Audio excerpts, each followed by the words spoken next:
So the topic that's been coming up lately, at least for me, is of presence. And I know especially in the conscious community, we hear this word a lot. To be present with things, to find presence, to be in the present moment, power of now, these kind of ideas. And I always like to go in a little deeper and see what's the facet or the perspective we're not really looking at. So presence is always brought to us in this sense of almost a timeline, right? We have the future, we have the past, and we're trying to be present in this moment. What if it's more than just a timeline or a reference to time? What if instead it's not about a clock hour or being in today rather than tomorrow or yesterday, but it's the way that you're here today? Because we're all here today. But how are you here? That's the question. And that's what I want to dive into today.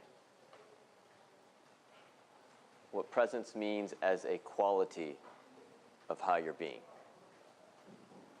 Can I share a little story from Gautama Sakyas, the original Buddha? So, the original Buddha, there's been many Buddhas, by the way. Like, it just means enlightened one. Gautama Sakyas, after he gained a lot of popularity, he's walking around and he was invited to come and give a speech.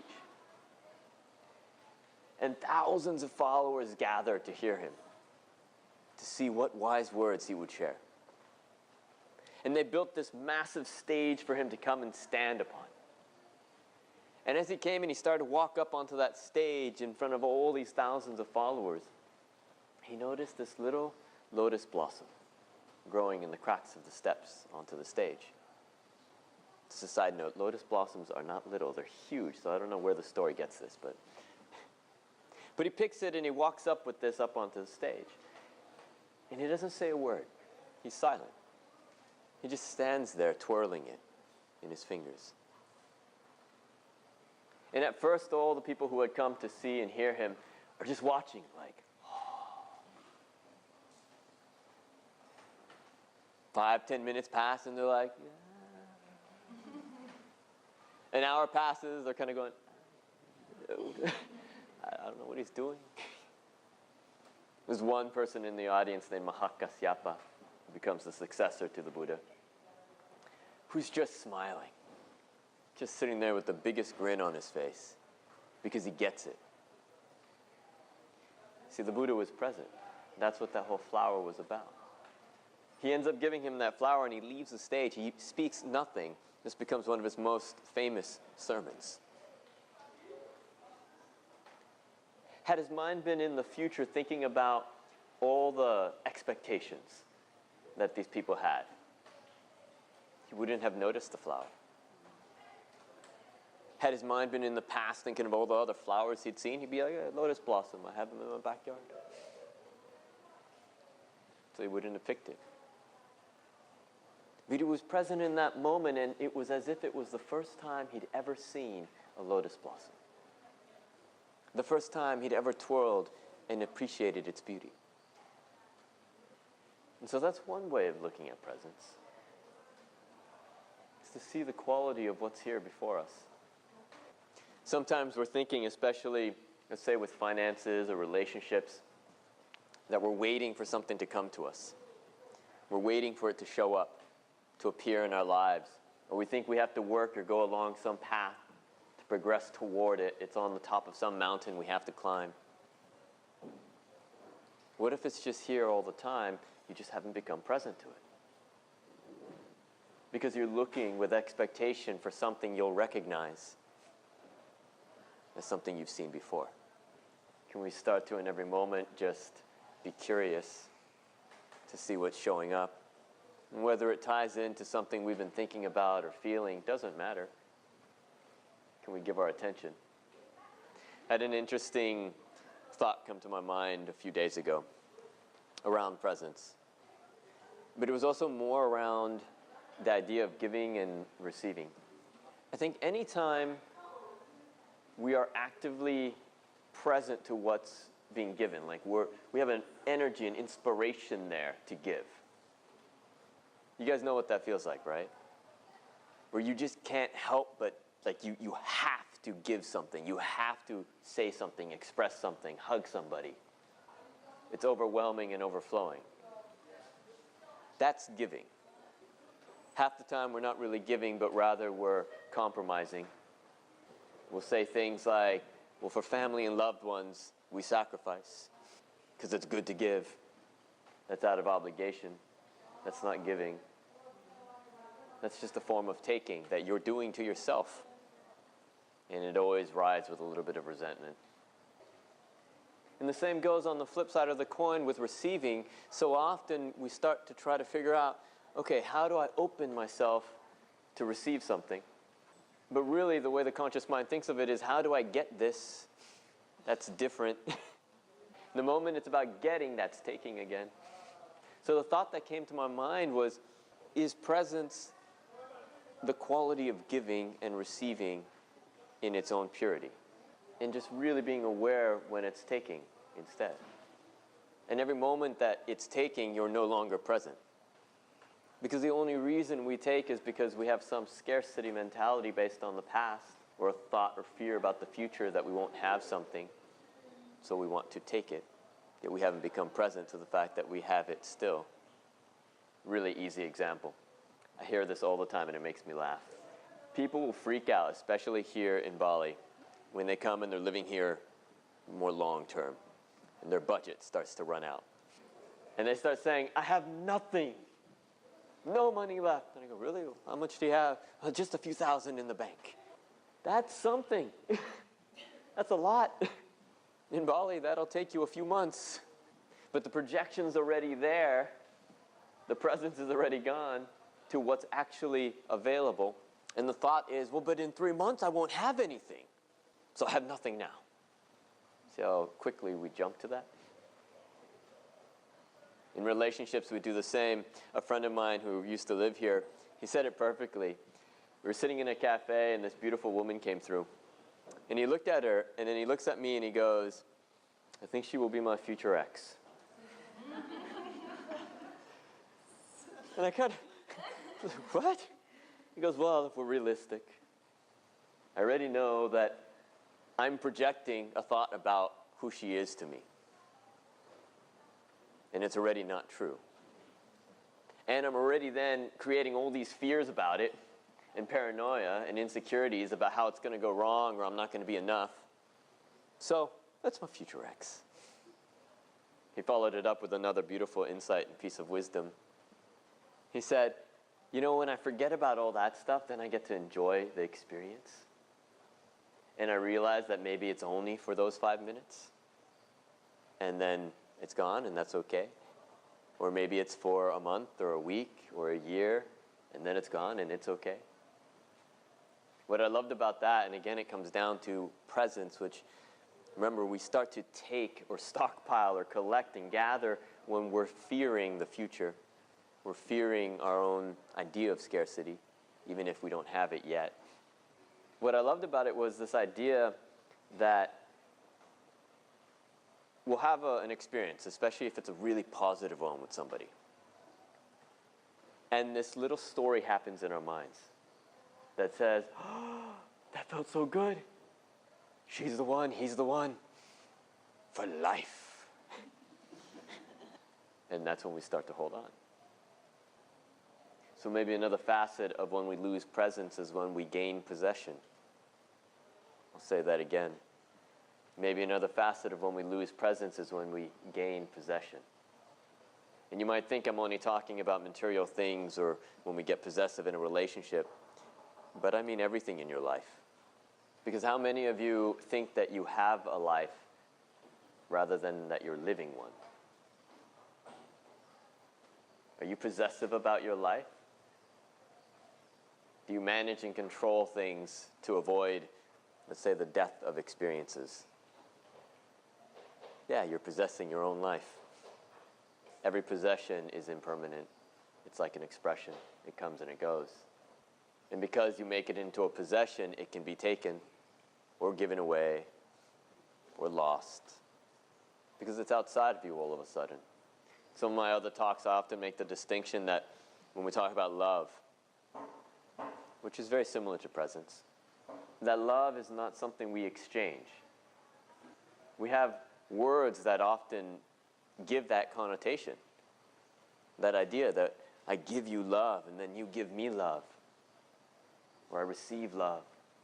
But that's not really what's happening, because if that was the case, then love again is now a possession, an object to be exchanged. What if it's just an awareness, a resonance, recognizing something of a feeling, a sensation in that moment, and a quality to it? Then again, we're back at presence, becoming aware of everything that's here in this moment that's already being given, but not because it was not there already, but because you just started to recognize it. That in your presence it became visible, whereas before you had your own ideas in the way. How many of you have looked into manifestation, manifesting, laws of attraction? How many of you have looked up the definition of the actual word? The reason I asked if anybody's actually looked at the word, the definition, manifest, has nothing to do with laws of attraction and all these other things. It comes from the word of a inventory checklist for ships and cargo ships. It's the manifest. You look to see, okay, this is here, and this is here, and this is here. It's recognizing the resources that are present. That's what manifesting is. Recognizing what's already there. And so playing off what you just shared, I kind of think of it, rather than as a cargo ship, more like a vending machine. And you have your manifest of what's the inventory, what's inside, what's there for you to pick and choose. And it's everything. And so all you have to do is decide with clarity what it is that you want. First, you have to have the presence to know it's there.